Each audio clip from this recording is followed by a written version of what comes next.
ये वर्णन करते हैं कि एकादशी व्रत को हरितोष व्रत कहते हैं। भगवान की प्रसन्नता के लिए, हरिजू की प्रसन्नता के लिए एकादशी व्रत रहा जाता है। प्रायः समस्त वैष्णवजन रहते हैं।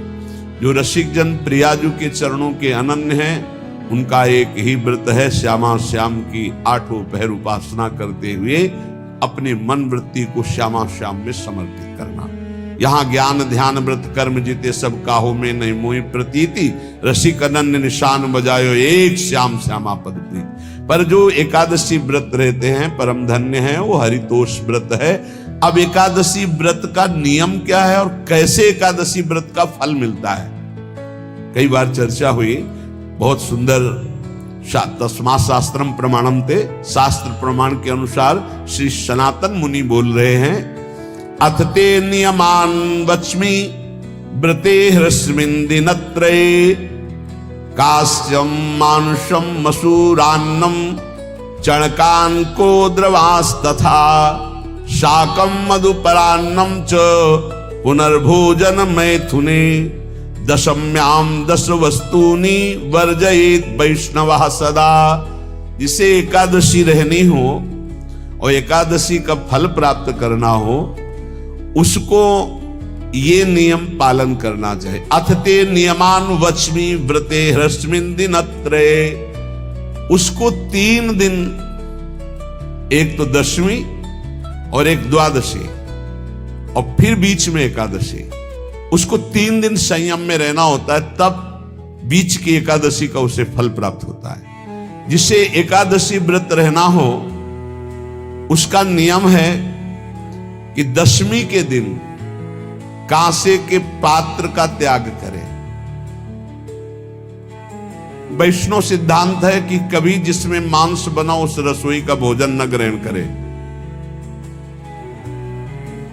मसूर की दाल, चना की दाल, कोदों और कोई भी शाक, शहद, दूसरों का अन्न, दोबारा भोजन और मैथुन, ये दशमी के दिन त्याग दे।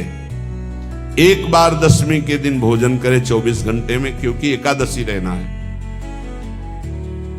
कांसे का पात्र, जिस रसोई में मांस बना उसके भोजन का त्याग, मसूर की दाल, चना, कोदो, शाक, मधु अर्थात शहद और दूसरे के द्वारा दिया हुआ भोजन और दोबारा भोजन और मैथुन क्रिया, इनका दशमी के दिन कभी भी प्रयोग ना करें।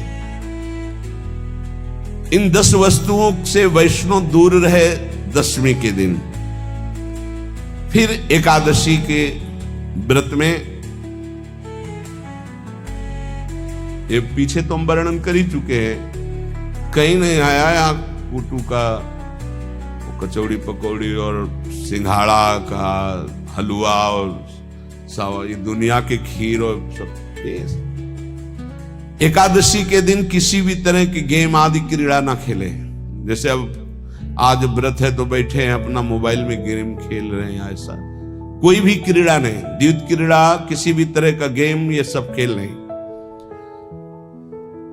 द्वित क्रीड़ाम च निद्राम च तांबूलम दंत धावनम, परापवादम पैशून्यम निस्तेयम हिंसाम तथा रतिम, कोपम हनत वाक्यम च एकादश्याम विवर्जयेत। एकादशी के दिन उपासक को चाहिए कि वो किसी भी तरह की क्रीड़ा, मनोरंजन बिल्कुल नहीं। चनिद्राम, नींद नहीं लेनी उसको, न दिन में न रात में। एकादशी व्रत, और प्रायः पुराने महापुरुषों ने ऐसा किया है। रामदास जी डाकोर के रात में जाते थे, रणछोड़ भगवान के यहाँ कीर्तन करते थे जाकर। तभी तो भगवान उनके कीर्तन पर, उनकी भक्ति पर रीझ कर गाड़ी में बैठकर उनके साथ आए थे। पूरी रात जगकर कीर्तन करना, और दिन में तो सोना ही निषेध है। द्वित क्रीड़ाम च निद्राम च तांबूलम, पान खाना निषेध है एकादशी को, बिल्कुल नहीं। जो व्रत रह रहे हैं। और दंत धावनम, वृक्ष से तोड़कर जो दतून की जाती है एकादशी के दिन नहीं। परापवादम, दूसरे की निंदा करना, चर्चा करना नहीं, अर्थात अधिकतर मौन व्रत धारण करे एकादशी के दिन। पैशून्यम, चुगली करना। स्तेयम, कोई चोरी करना। हिंसाम, वाणी से, शरीर से, मन से किसी को दुख पहुंचाना। रतिम, अर्थात भोग करना, मैथुन करना। कोपम, किसी के ऊपर गुस्सा करना। अनत वाक्यम, झूठ बोलना। एकादश्याम विवर्जयेत, एकादशी के दिन ये नहीं करना चाहिए। एकादशी को एक बार कुछ फलाहार शुद्ध, अगर आपके पास कोई व्यवस्था नहीं तो थोड़ा दूध है, जल है, ऐसे आप लेकर, या थोड़ा सा फल ले लें, थोड़ा सा फल लेकर के प्राण पोषण, एक दिन में मर नहीं जाओगे। कितने तो निर्जला एकादशी रहते हैं, हर एकादशी निर्जला। पूज्य श्री मथुरा दास जी निर्जला ही रहते थे हर एकादशी। चलो भैया, आपकी सामर्थ्य नहीं तो जल 2-4 बार ले लो, एक बार थोड़ा सा दूध और फल ले लो, चल जाएगा काम, प्राणों का पोषण हो जाएगा। ये आचरण न करे और एक बार कुछ आहार ले ले, वो भी शुद्ध भगवद अर्पित प्रसाद। फिर द्वादशी को काश्यम, मांसम, सुराम, छौद्रम, तैलम, वितथ भाषणम, व्यायामम च प्रवासम च पुनर्भोजन मैथुने, अस्पृश्य स्पर्श मासूरे द्वादश्याम द्वादश त्यजेत। कांस के पात्र में द्वादशी को भी भोजन न पावे। जिस रसोई में मांस बनाओ उसमें आहार न ले। किसी भी तरह का नशा द्वादशी को न करे। शहद न पाए, तेल के बने पदार्थ न पाए, मिथ्या भाषण न करे और बहुत शरीर का व्यायाम न करे, बहुत थकावट वाले कार्य न करे। दोबारा भोजन न करे, एक बार द्वादशी को भी भोजन पवित्र। मैथुन न करे, जिसका स्पर्श नहीं किया जाता ऐसे पदार्थों का स्पर्श न करे। और मसूर की दाल न खाए। द्वादशी को जो इन नियमों का पालन करता है, दशमी द्वादशी ऐसे और एकादशी ऐसे, तब उसे एकादशी व्रत का फल प्राप्त होता है। जो इस पद्धति से एकादशी, ये जो मनमानी है सब नहीं, हर पदार्थ मिल जाएगा आपको फलाहार में। हर पदार्थ हमको बताया गया कि आपको जो चाहो सब पदार्थ फलाहार का। अरे हरितोष व्रत है तो हरि प्रसन्नता के लिए एक दिन भूखे रहने बहुत आनंद आता है। पहले भगवत कृपा से ऐसी गंगा जल पी करके कुछ दिन, फिर कभी कभी निर्जला एकादशी का भी आनंद। बड़े संन्यास मार्ग में थे तो बड़े संयम से सब शास्त्रीय पद्धतियों का निर्वाह होता था। उपासक को चाहिए कि इन नियमों से व्रत का अनुष्ठान करे, मनमानी आचरण न करे। सबसे प्रार्थना जो एकादशी रहते हो, हरितोष व्रत इसे कहते हैं, भगवान की प्रसन्नता के लिए रहा जाता है, रहना चाहिए।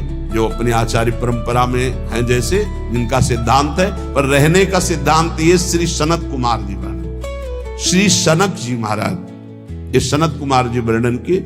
सनक जी महाराज कह रहे हैं, यदि भगवान का आश्रय नहीं, सत्संग नहीं है, तो इन 4 में से एक हो तो नाश कर देता, फिर चारों हो तो सर्वनाश हो जाता है।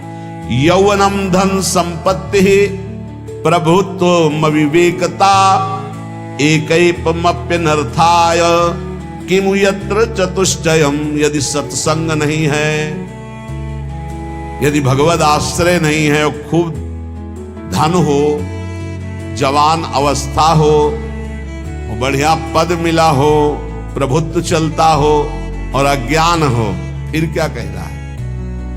बोले ये चारों जहां मौजूद होते हैं वहां सर्वनाश का खेल शुरू हो जाता है। अगर इनमें से एक हो तो सर्वनाश करने में पर्याप्त है, और अगर चारों हो तो फिर क्या कहना है?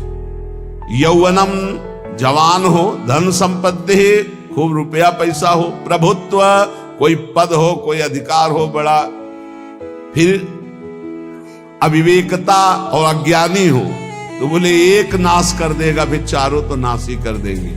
अगर सत्संगी है तो ये चारों महान कार्य कर देंगे। क्या यौवनम, जवान है, खूब दूसरों की सेवा, मेहनत पूर्वक धन संपत्ति कमाकर माता पिता की सेवा, परिवार की सेवा। ये माता पिता, हमारा वेद कहता है मातृ देवो भव, तैत्तिरीयोपनिषद, मातृ देवो भव, पितृ देवो भव, आचार्य देवो भव, अतिथि देवो भव, यान्य नवद्यानि कर्माणि तानि सेवितव्यानि नो इतराणि, यान्यस्माकः सुचरितानि तानि तोयोपास्यानि नो इतराणि, ये के चास्माच्छेयाः सो ब्राह्मणाः तेषां त्वया स्नेन प्रश्वसितव्यं, श्रद्धया देयम् अश्रद्धया देयम्, श्रिया देयम् ह्रिया देयम् भिया देयम् संविदा देयम्। वेद कहता है मातृदेवो भव, माता साक्षात हमारी भगवान है। देव हरि को कहते हैं, केशव देव जैसे कहा, हरि को कहते हैं, गोविंद देव। मातृदेव, माता भगवान है। धिक्कार है उन पुत्रों को जो अपने माता के द्वारा पोषित किए हुए शरीर से हाथ उठाते हैं अपने माता पिता के ऊपर। नरक में तुम्हारी जो दुर्दशा होगी भोगोगे। एक हमको दिखाया गया दृश्य कि अपनी माता की कोख में लात मारता है, थप्पड़ मारता है, पिता बैठा उसको लात मारता है, थप्पड़ मारता है, बाल घसीट कर गेट तक माता को ले जाता है। अब इनकी जो दुर्दशा होगी ये बोल नहीं पाएंगे, बता नहीं पाएंगे। ऐसी जगह मारा जाता है कि बस तलकते रहो, कुछ कह नहीं सकते, और नरकों की प्राप्ति होती। वेद कहता, तैत्तिरीयोपनिषद, मातृ देवो भव। ध्यान से सुन लो, सत्संग है, ये माता साक्षात भगवान है।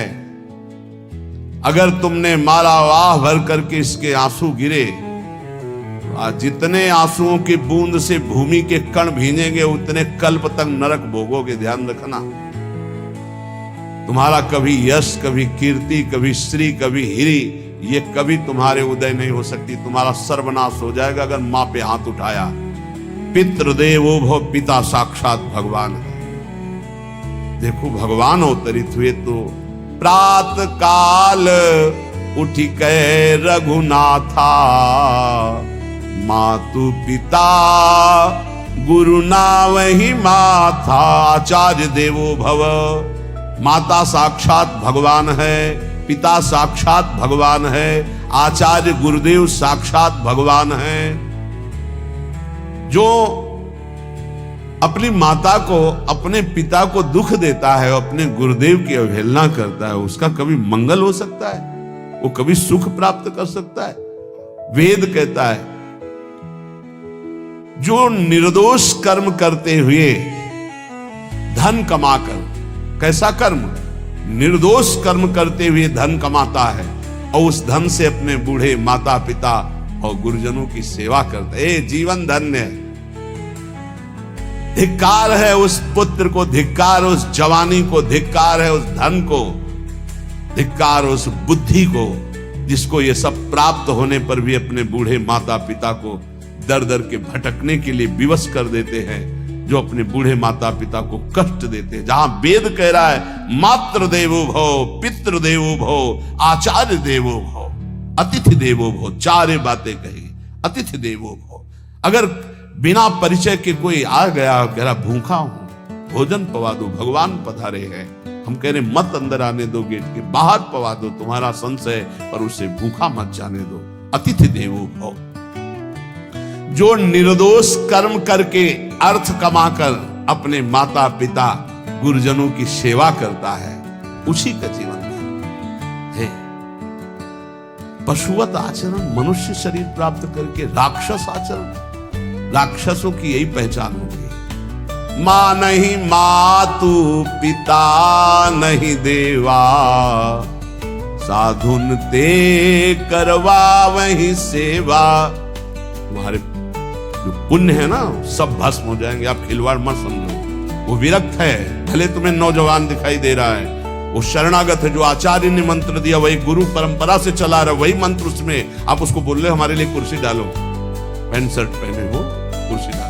हाँ आप असमर्थ हो तो हाथ जोड़कर प्रार्थना कीजिए कि बैठने में हमारी टांग टूट गई है, हम बैठ नहीं पा रहे हैं, क्या व्यवस्था हो सकती है क्या? याचना इस कोटि की। आदेश बाबा जरा कुर्सी लाना, बाबा तो कुर्सी रख देंगे, आप उनको तुम भिक्षुक समझते हो, सारे सुकृत तुम्हारे नष्ट हो जाएं। ये जो संतों के द्वारा दिए हुए आसन में ये अयोग्य पुरुष बैठ जाते हैं ना, इनके सारे सुकृत नष्ट हो जाते हैं। ये क्या समझते हैं? तुरंत आसन दिया जाता है, किसी आओ आसन को प्रणाम करके समेट कर रख दो। अगर आसन में बैठने की योग्यता नहीं, आसन में बैठने की योग्यता उसकी मानी जाती है जो सामने बैठा है, उस स्थिति का हो या उससे श्रेष्ठ हो। बहुत होश में ये बातें सत्संग में ही मिलती है और अन्यत्र नहीं मिलती। आसन बिछाने का मतलब तुम कोई महान नहीं हो गए हो, अपने में दैन्यता नहीं तो वैष्णव किस बात के? आसन ग्रहण वैसे ही बिछा हुआ है, उसके ऊपर आसन लगा हुआ है गुरुजनों के लिए, श्रेष्ठ जनों के लिए। आप आसन में बैठने के अधिकारी हैं। सत्कर्म के द्वारा कमाए हुए धन से मात्र देवो भव पितृ, हम बार बार चिल्ला के कह रहे, क्योंकि कलयुगी इन पुत्रों को अब समझ में नहीं आ रहा। जो बोओगे वही काटोगे। अगर आप अपने पुत्रों को सत अध्यात्म की शिक्षा देंगे और स्वयं अध्यात्म से चलेंगे तो तुम्हारा बुढ़ापा ठीक से जाएगा नहीं। बुढ़ापा बहुत मुश्किल से कटता है, बहुत मुश्किल से। हाँ हमें कई दृश्य देखने को मिलते हैं। बता रहे एक बार बिंदौर इधर है, इच्छावर फतेहपुर, वहां से भ्रमण करते हैं यार, बड़े मकान से वयोवृद्ध भागते हुए आए, स्वामी जी बहुत कष्ट में। क्या कष्ट है? आप महल से उतर रहे, ये किसका है? बोले मेरा ही है। उनका कष्ट क्या है? बोले 4 लड़का है, 4 बहू है, सब खाते पीते हैं, मैं बहुत कष्ट में हूँ, सब कोई अपमान करता है। मैं निकलो फिर बाहर, बाबा जी बनो, भजन करो, भगवान के मार्ग का अनुसरण करो। चौथी अवस्था है। बोले ये तो नहीं हो सकता, रहूंगा तो यही कुछ ऐसा कर दो कि जिससे हमारे बच्चों की बुद्धि बदल जाए, जो हमको पीटते हैं, गाली देते हैं। उनका वो जादू तो हम जानते नहीं, और चल पड़े। और बड़ा अंदर से चिंतन हुआ कि जीव कितना आसक्त है। उन्हीं पुत्र परिवार घर में, बुढ़ापे का समय है, चौथी अवस्था में अगर घर ही में रह के भजन करो तो झंझट नहीं होगी। जो मिले जैसे मिले जीवन यापन करो, भजन करो, लेकिन प्रभु से मतलब नहीं। तो जितने भी जवान भाई बहन सुन रहे हैं, आप अपने माता पिता को, यहाँ हमारा वेद कहता है मातृ देवो हो, माता भगवान है, पितृ देवो हो, पिता हमारा भगवान है। धर्म के द्वारा कमाए हुए धन से माता पिता की सेवा करो। दूसरे दोष युक्त कर्मों का कभी आचरण मत करो। यन्नस्माकं सुचरितानि तानि तोयो पापाश्यानि नो इतराणि। सुंदर आचरण करो जो महापुरुषों के द्वारा विधान किए गए हैं, पाप आचरण कभी मत करो। हमारे आचरणों में से एक भी ऐसा आचरण नहीं होना चाहिए जो दूसरे को दुखी करके धन संपत्ति लेने वाला हो। वेद कहता है पापाचरण किया और आपको गड्डी पकड़ा दी, आप निर्दोष को दंड दे दिए और दोषी को धन के कारण मुक्त कर दिए। अब आपके परिवार में जो तांडव मचेगा वो झेल नहीं पाओगे, चाहे कोई भी हो। बहुत ध्यान से सुनना, है सत्संग है, ये शास्त्र है। जो अधर्म पूर्वक दूसरे के द्वारा दिए हुए धन से गलत निर्णय करता है, दोषी को मुक्त करता है और निर्दोष को दंड देता है, उसको दुखिया को न सताइए, दुखिया देगा रोए। जब दुखिया के मुखिया सुने तब तेरी गति क्या होए। मर्सिडीज गाड़ी में भुन जाओगे भुट्टे की तरह अंदर, कोई सांस लेने की जगह नहीं मिलेगी। कैसे? आगे से गाड़ी में किसी कारण आग लग गई, चलती गाड़ी में। अब आजकल सब रिमोट का सिस्टम होता है, वो तार जल गए जिनसे गेट खोला जाता है। अब गेट लाख लोग हैं, आसपास कोशिश कर रहे हैं, न गेट खुल रहा है न शीशा तोड़ रहा, भम मचा हुआ है, चीखते हुए अंदर एक एक परिवार का सदस्य भस्म हो रहा है। क्यों? किसी के परिवार को उजाड़ा तुमने, किसी के निर्दोष की तुमने दंड विधान किए हैं, पापाचरण किए, वो भोगना पड़ेगा। इसीलिए बार बार तुम्हें भयावह शब्दों से कहते, कोई तुम्हें दंड नहीं देगा, तुम्हारे कर्म हर समय तुम्हारी खोपड़ी में सवार हो, वही तुम्हें दंड देंगे। इसलिए हमारा वेद कहता है, यन्यस्माकः सुचरितानि तानि तोयो पापास्यानि नो इतराणि। जिसमें महापुरुष विधान किए हैं कि ये आचरण करो वो सुकृत है, और जिसे मना करते ऐसे पापाचरण मत करो, कभी दूसरे का अहित मत करो। जो कोई भी हमसे श्रेष्ठ गुरुजन है उनका आदर करो, उनको आसन दो, उनको विविध पदार्थों से सुख पहुंचाओ, विश्राम कर लेने के बाद वार्ता करो। श्रद्धा पूर्वक माता पिता गुरुजन अतिथि इनकी सेवा करना परम धर्म है। अश्रद्धा पूर्वक इनको कभी मत बर्ताव करो। बोलना, भोजन ले, बूढ़े जनों को ऐसे देखा है, ऐसे बड़ा कर लो तुम्हारी भी बुढ़ापा आएगी, पता नहीं आ पाएगी कि नहीं आ पाएगी। अगर आएगी तो बहुत बढ़िया आएगी, तुम्हें ऐसे सताएगी कि आप देख लेना। बहुत हमारा हृदय इस बात से पीड़ित हो जाता है कि मां के प्रति ऐसा बर्ताव, जिस मां ने इतना,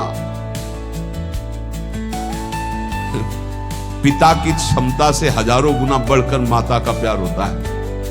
ऐसे माता को, ऐसे पिता को हमें तो लगता है रोज चरण धो के पीना चाहिए। भगवान साक्षात इनमें विराजमान है। भगवान सच्ची कहता हूं, जो अपने माता पिता को त्रास देते हैं, भगवान भी रक्षा नहीं करेंगे, कोई दान पुण्य तुम्हारा काम नहीं आएगा। क्योंकि ऐसे महामहिम पूज्य माता पिता के प्रति आप ऐसा देखो, प्रार्थना करते, चाहे गाली बकने वाले, गुस्सा करने वाले माता पिता हों, यदि वो चल नहीं पाते, वयोवृद्ध है, तो भगवान की तरह पूजा करो, उनके व्यवहार को मत देखो, तुम्हारा काम बन जाएगा, उनका आशीर्वाद आपको मिल जाएगा। आर्थिक स्थिति के अनुसार अतिथि की सेवा करो, गुरुजनों की सेवा करो, भय से भी युक्त होकर सेवा करो। अधिकार है माता पिता का, गुरुजनों का। यदि आप सेवा नहीं करोगे तो अपराध लगेगा। इतना बड़ा शरीर पैदा किया है, लेबरी करो, रिक्शा चलाओ, उससे जो मिले अपने माता पिता की सेवा करो। तो यहां कह रहे कि ये चार अगर आपके पास हैं, इनका सदुपयोग नहीं हो। यौवनम धन संपत्ति प्रभुत्वम अविवेकता एकैपमप्यनर्थायम किमु यत्र चतुष्टयम। यदि धन है, जवानी है, आपका प्रभुत्व चलता है, बड़े पद में हो और अज्ञानी हो, एक तो सर्वनाश कर देता है, फिर चारों हो तो सर्वनाश पक्का।